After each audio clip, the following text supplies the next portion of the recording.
What is it like watching Derrick Henry that big, running that fast, that way, Chris, on Sunday night? You know, first of all, he's a sweetheart of a guy. I mean, he really is. Like, you talk to him, you would think he doesn't have 1 ounce of anything mean or aggressive or anything in his 250-pound body.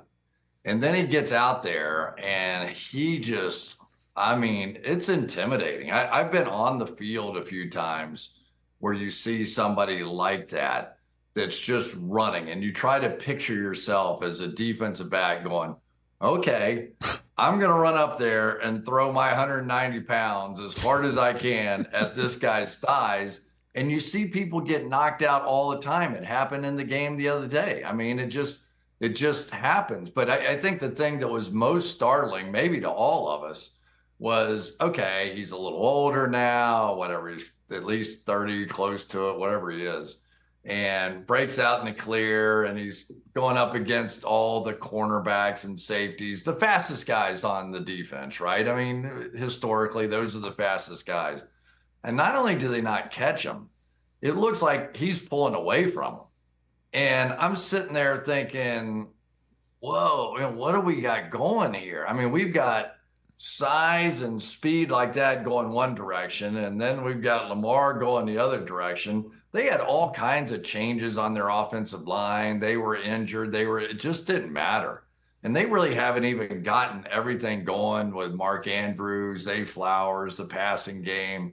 This is a dangerous looking team. Well, you've seen Baltimore twice now. You've seen Kansas City twice now. And I don't know if we can really extrapolate anything you've seen out over the next 13 weeks, although I shouldn't answer that question for you. I mean, what have you seen out of these two teams so far, you know, the two AFC championship game combatants from last year that might make us think we're about to see that again, Chris? Well, it wouldn't surprise me, certainly.